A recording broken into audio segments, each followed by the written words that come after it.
Hello, welcome to today's weekend live stream. I'm back, well, at least for a little bit.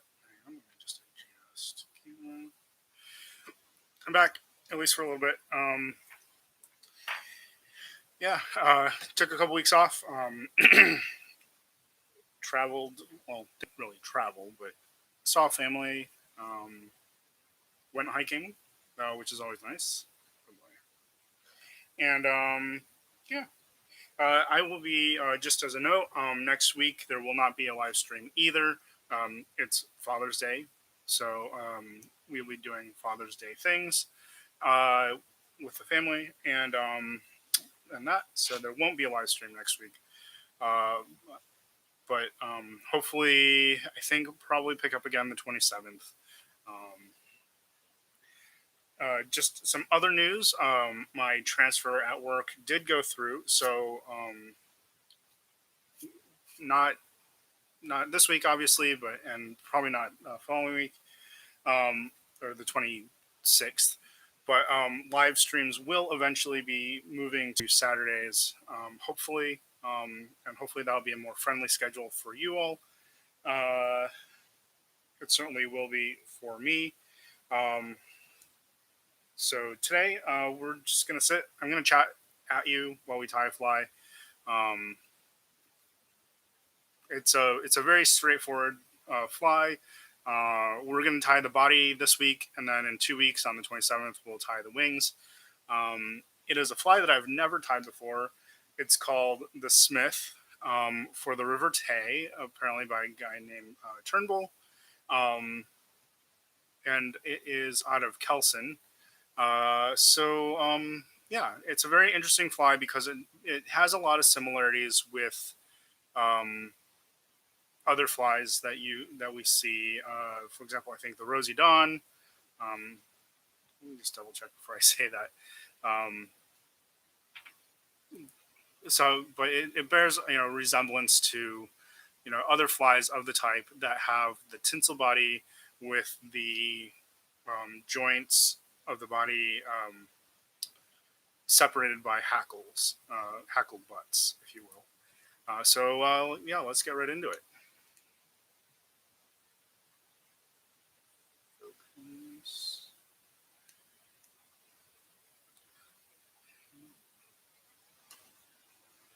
Never quite get this right the first time, and I do apologize.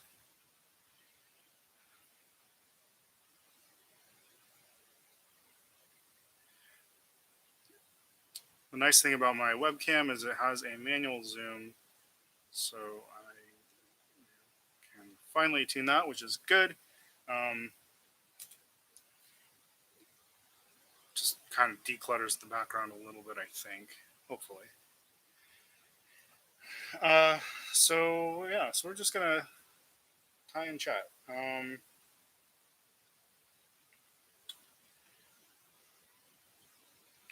Wanted to talk a little bit about my new position because it's an interesting position. It's not something that we've done before in my district, um, and it has some interesting kind of implications. Kind of makes it sound ominous, but it's not. It's a very positive thing. So for those of you who don't know, I work in public health. I am officially trained as an epidemiologist, which is epidemiology is the field of study in which you study the transmission or the development of diseases within a population, and it doesn't necessarily have to be infectious diseases. You can look at epidemiologists are involved in things like the rise. I guess it's not the spread, but like the increasing occurrence of like heart disease and obesity, as well as your more typical infectious diseases, flu. We've been very active. Epidemiologists have been very active in studying COVID-19 and kind of the health uh, uh, challenges associated with COVID-19. Um, no, I'm doing that. So I'm a trained epidemiologist, although technically, I guess my degree is in global health. Um, I also, am a trained microbiologist, so I have a PhD in microbiology. So that's my background, which has made kind of my experience of COVID-19 very interesting because I have both kind of a health and science, knowledge. Well, not knowledge, but like, I understand what's going on, perhaps in a different way. So it's been very interesting to observe, how things have happened. And of course, one of the areas of our society that has been really kind of badly hit by COVID-19 have been our schools. Um, so I've been working kind of more in general epidemiology, doing case and outbreak investigation and surveillance with my local health department. Uh, Now, with my recent transfer, I will be actually a, I guess you say specialist, but I will be our district's um, school, so K-12 school COVID-19. We're calling them mitigation specialists. Basically, my job is to help the schools kind of prepare for the upcoming school year, um, and keep them apprised of uh, the current guidelines that are coming out from the various um, health and medicine related uh, agencies, and as well as just in general keeping them up to date with like best practices and lessons learned. So that's what my new position is involved in. I'll be working with, like I said, K-12 schools, which is exciting. It's a nice change of pace, but it's also a very defined population, which, as a population scientist, makes me very happy. Um, but the thing is like the schools don't need a lot of help these days. We've been doing this for now almost 3 semesters worth of COVID-19, and they've got, and just from my experience with the schools in my district, they've got things down pretty well. They've got their SOPs and action plans well prepared. They have a handle on how their school reacts to outbreaks and um, cases pretty well. Um, so my job is almost less about preparing them for next school year, and almost more about preparing them. The catchphrase in public health is resilience.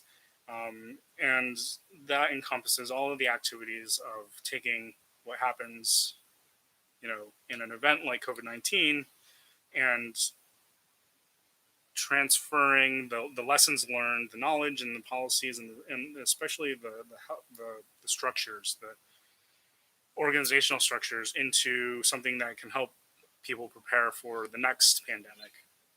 Um, or the next health crisis. It doesn't have to be a pandemic. One of the kind of the interesting things that we sometimes observe, kind of more innovative things we observe, is that uh, you can take resources from, say, like an Ebola outbreak um, response in Africa, and they'll turn around and utilize those resources in really innovative ways to help their populations become healthier. And so that's kind of our goal here.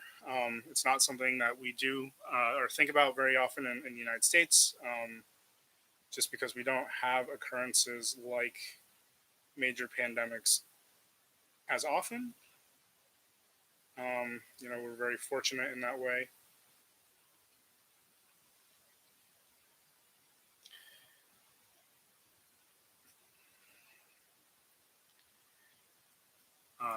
But you know, um, we've got to think about, and there will be contingencies. Things will happen, or there's always the possibility that you know COVID-19 will resurge just due to variants,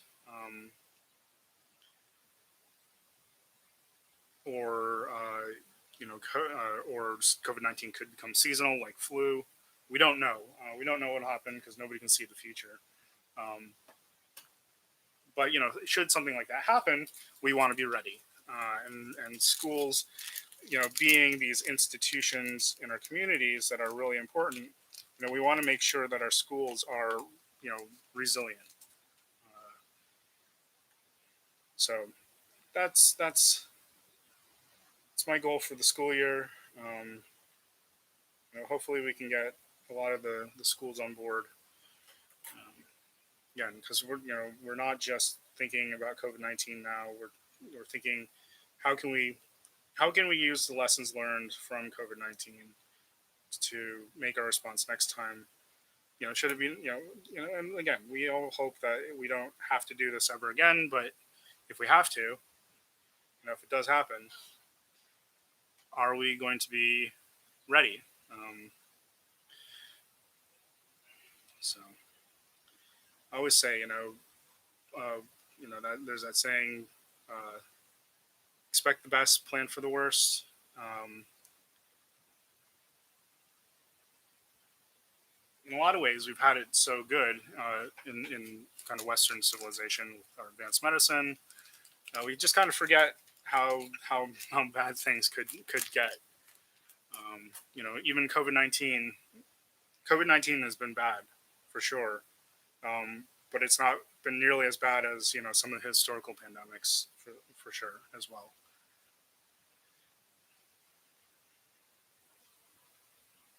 So all that being said, new position. Um, Excited to be doing it. Excited to be helping out a little bit more visibly in the community. Uh, and again, helping our schools become more resilient in the process. Um, there's a great metaphor for kind of how health and medicine work when it comes to infectious diseases, and it's we're running this race against infectious diseases, and in the 20th and 21st century, for the most part, Western civilization has been ahead. We've been winning, so to speak, although there's not really a winner. Um, but we've been ahead, and now but occasionally, um, the infectious diseases get ahead, and then when that happens, you get things like pandemics, um, and then humans through our innovations and ingenuity and just general big brainedness. Um, we we pull back ahead. Um, so we're in that position this past year where it's when we've been behind, and now we're catching up with the introduction of vaccine, and eventually we'll be ahead again. But it's there's always that thing where we have to be prepared for what happens if nature you know gets ahead of us again. So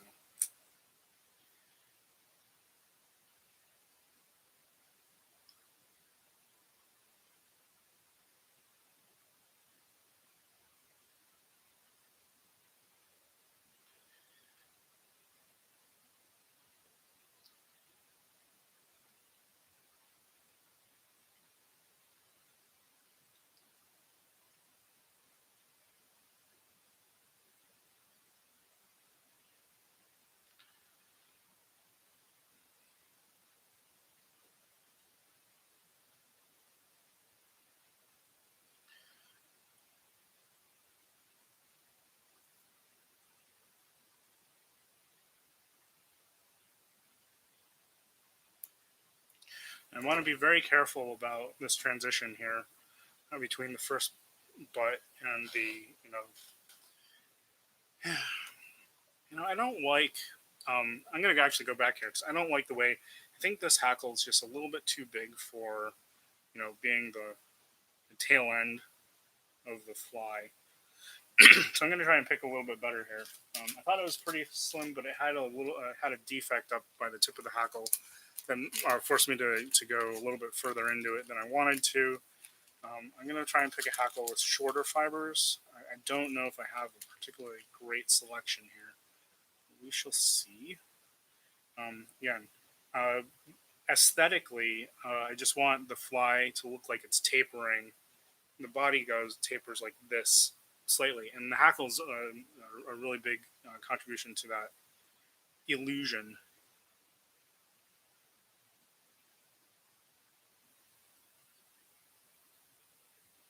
So I need a pretty short fibered hackle here. And it doesn't matter since these hackles are being tied in as as if they were butts or hurl butts.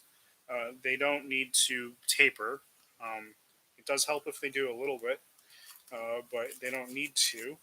It's a good way to use the hackles that don't have any taper and would be useless as a body hackle anyway.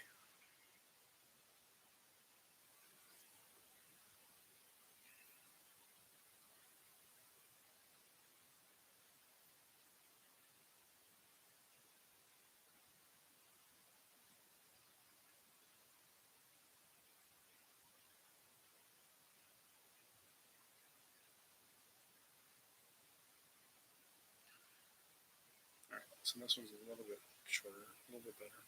I was able to tie it a little closer to the tip as well. So just fold the hackle on the fly.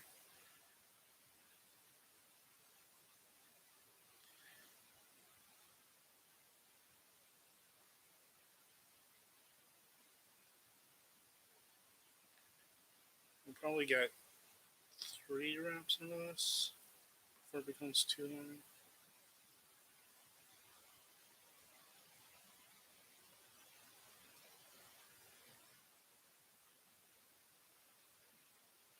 Then any fibers which are pointing in the wrong direction, we'll just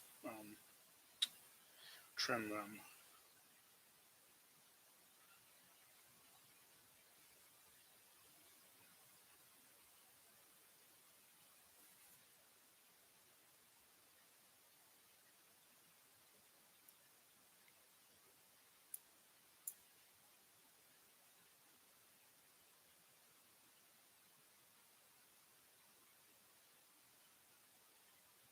Okay, so all 3 of these body joints are all the same. They are just silver tinsel.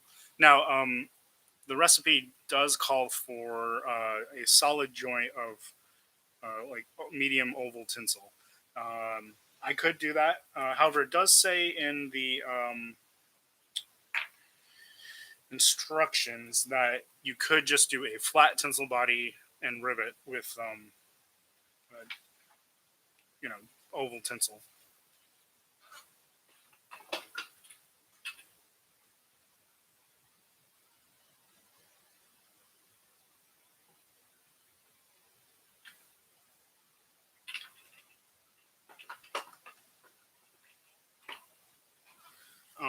But I actually think I'm looking at my tinsel options, and I don't have such great flat or ribbing options right now.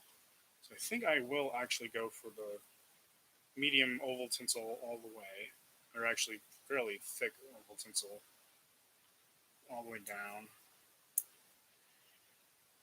I'm not entirely certain how much of this I'll need. And we'll kind of play proportions by eye here. But then each butt,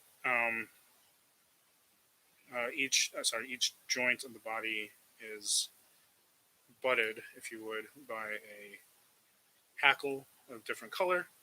Um, Again, very very reminiscent of some other uh, salmon and steelhead flies, classic salmon steelhead flies. Um, Now, you'll see I haven't trimmed the tinsel, the tag end of the tinsel, and that's just because trimming the tag end such a large of a robust piece of tinsel will result in a step, and so I want to put that step under the butt end of the joint rather than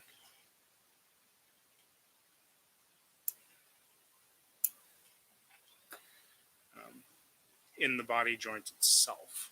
So, so anyway, like I was talking about, the new position, mostly what this means for the stream is that eventually the stream will move to Saturday. Um, and hopefully, again, that'll be a more convenient time for everyone. Um,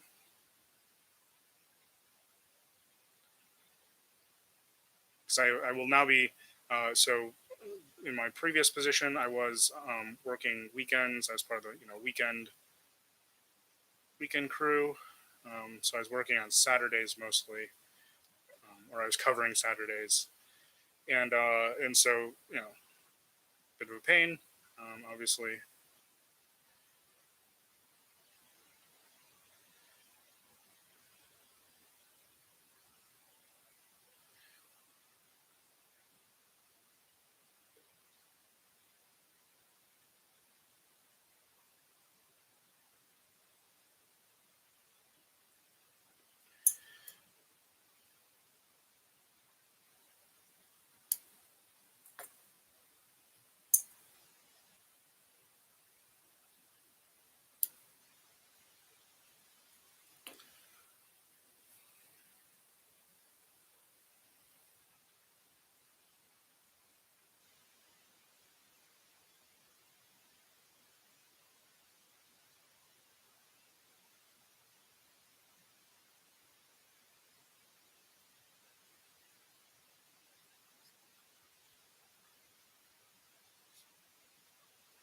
Okay, and the next hackle butt, if you will, is red.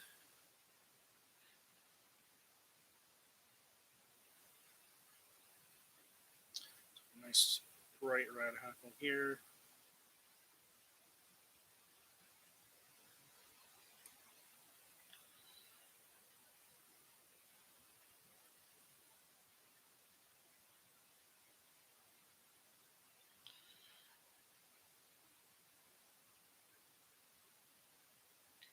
And when I'm folding my hackles, I'm gently pulling away, and then I'm just pulling all of the fibers over to one side of the stem.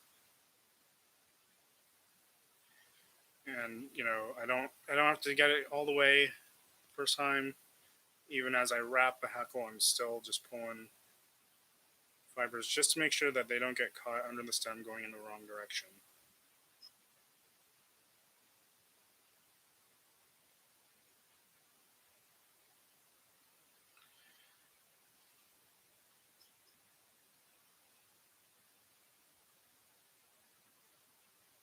Okay.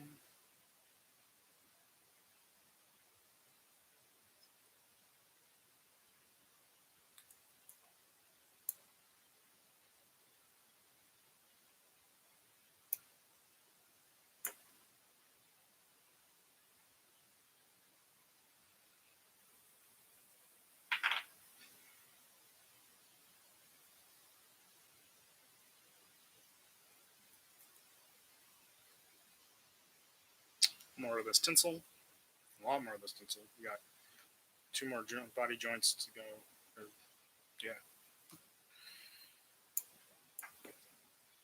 Like I said, we'll just do the body today. Just for time's sake. Um,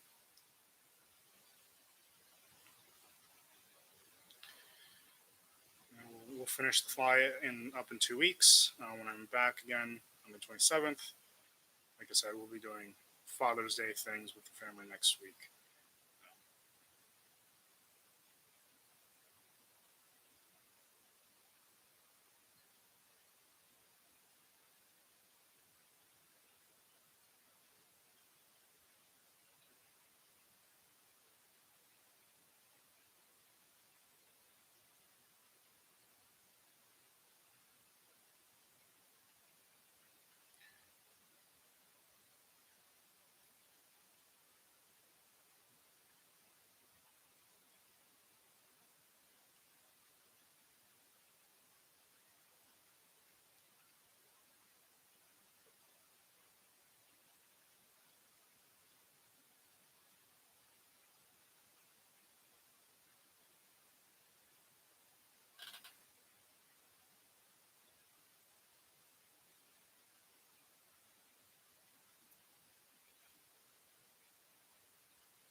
Okay, now we need a light blue hackle for the third butt.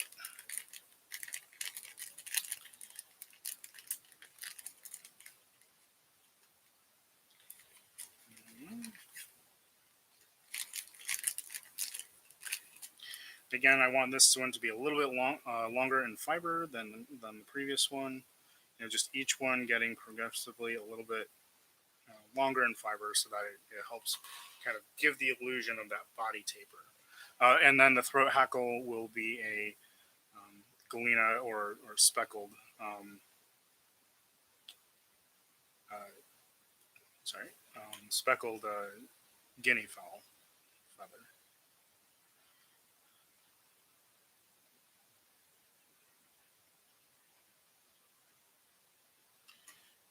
Um, and again, as usual, I will be using craft store guinea fowl feathers because those, as I said in my previous video, my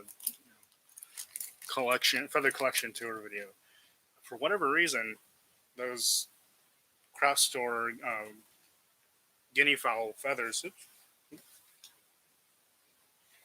guinea fowl feather packs, say that 10 times fast, um, have a higher percentage of the speckled feathers that you really want for classic fly tying, throats and that sort of thing. Um, than say, like the brand name fly tying stuff. And it kind of makes sense in some ways, right? Because like classic Atlantic salmon flies aren't being tied as often anymore. Um, and so like the patterns that are using guinea fowl feathers are different. Um, I don't know. Like I actually can't. I personally can't think of any like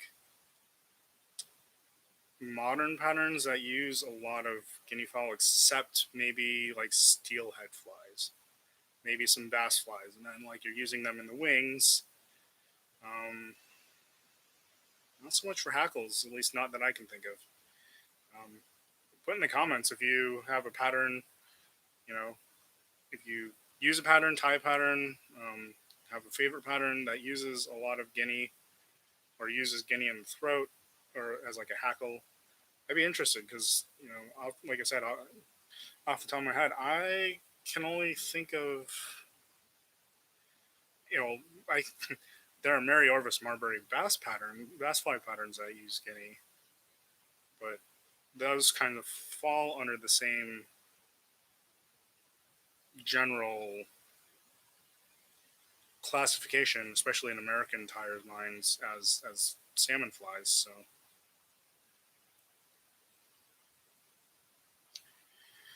yeah, I'm very curious. What modern patterns, and by modern patterns I mean like since the '90s, say, use guinea fowl in a major way. Very curious.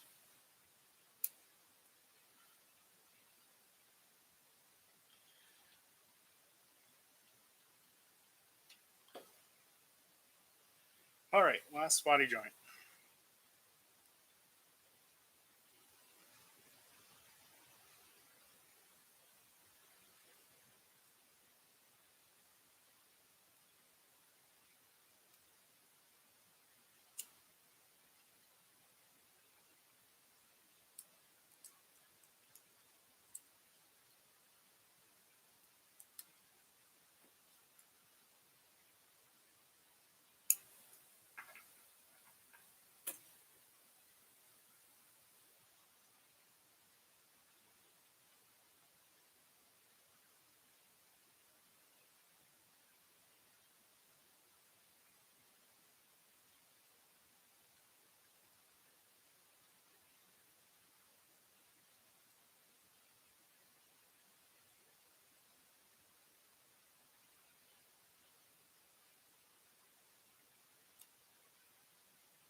As always, I'm trying to put the bulk So when I tie particularly a bulky piece of tinsel in or body material, I want to try and put the bulk on the horizontal plane because most people, when you look at a fly in the display, you're looking at it from the side.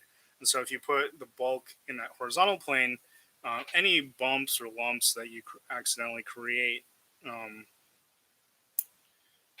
with that piece of body material or that the bulk, um, it will tend to disappear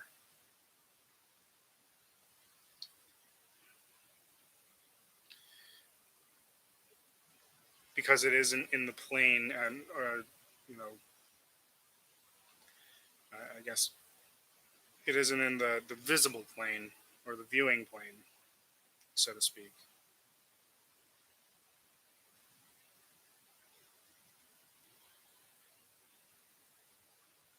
Now there's going to be a little bit of a bump here simply because of where the gut, how the gut was tied in. I did not tie this underbody specifically for this fly, so it's a little bit lumpier than probably it would a little less carefully tied. And put it that way. Let's see how much space did that? Not much.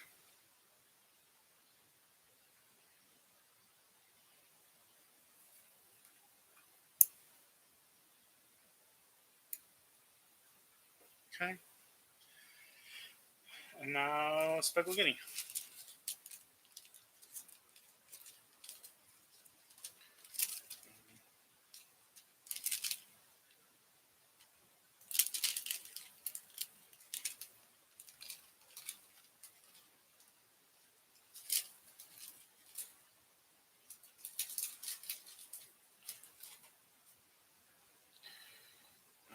And for those of you who are new to the classic line of salmon flies, this is the kind of speckled guinea feather that you're looking for most of the time for throats, wings, that sort of thing. They do come in a variety of different sizes off the guinea fowl.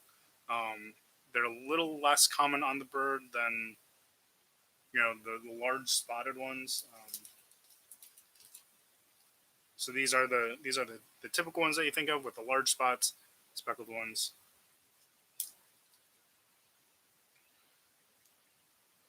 If your recipe is calling for spotted guinea or galena, sometimes is what they'll call it.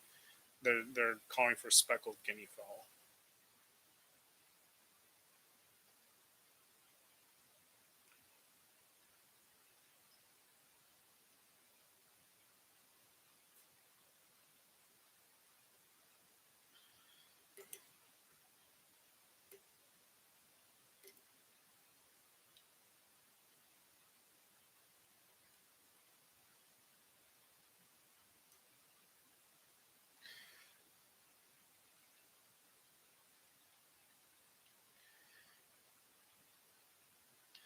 And I did see that invites for the International Fly Tying Symposium did go out. I don't know if I'm going to be able to tie at that. It is a feral jaunt away from where I'm at. I definitely prefer to go to shows that are within driving distance, um, and especially if I don't have to get rent a hotel room or Airbnb or anything like that. Um,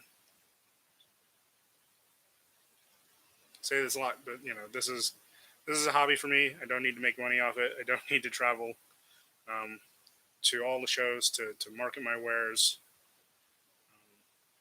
Not trying to sell a book or anything like that. So I definitely prefer the local shows. So even going to like New Jersey for me is a fair old ways to go. So I don't know if I'm gonna go. I have certainly tied at it in the past when I was in Somerset, but I was also living in Pennsylvania at the time, so that was certainly more convenient. I did enjoy it, and I would like to, I guess, but again, I can't justify a hotel room as a hobbyist. So we'll see. But if I do end up going, I will certainly let you all know so that we can um, meet up at the show, especially if I have a table. Certainly let you all know where that table is. Um, but on that note, one thing that I did want to just kind of throw out there is, one of the great things about social media and the these working from home apps like Zoom, Google Meet, that sort of thing is, we don't need to be in person in order to meet up. And so I was just kind of throwing it out here, thinking about ideas. Um, one of the nice things about classic fly tying in general, fly fishing in general, is that there is a very nice community already established, for these activities. Um, but I would be very curious, within this kind of specific community of people who watch and who are check out my Instagram, whether you guys would be interested in meeting up virtually just to hang out, tie flies. It wouldn't be it would not be nearly so much me demonstrating a fly. Rather, it's just a time to hang out, for people to hang out. I know for myself, the whole kind of social distancing, well, physical distancing, um, has been difficult to figure out. My social life, and so certainly having virtual meetups and that sort of thing has helped a lot. Um, Focus. So yeah, so if anybody from this kind of little community that we've started to gather wants to do a virtual hangout, please let me know. You can comment on one of my Instagram stories or Instagram posts. You can comment on one of my videos, my live streams, um, and we'll try to make something happen. We'll probably do it through something like Zoom or Google Meet, and it'll just be a time to hang out, tie flies together, and check in. So anyway, let me know in the comments. Thank you for hanging out today. A little bit of a short stream, which is good. Like I said, just getting back to it. And again, I'm going to be gone next week, so no stream. Um, Doing family things for Father's Day. Uh, if you're new to the stream and enjoy what you see, you can check out my Instagram. It's at justwondering.brad on Instagram. And if you want to support the channel, help me upgrade the technology around the live streams, and hopefully in the future produce videos, more edited videos. You can purchase flies that you've seen me tie in the stream at my Etsy shop, Studio1213 on Etsy. So thanks again for hanging out, and enjoy the rest of your Sunday.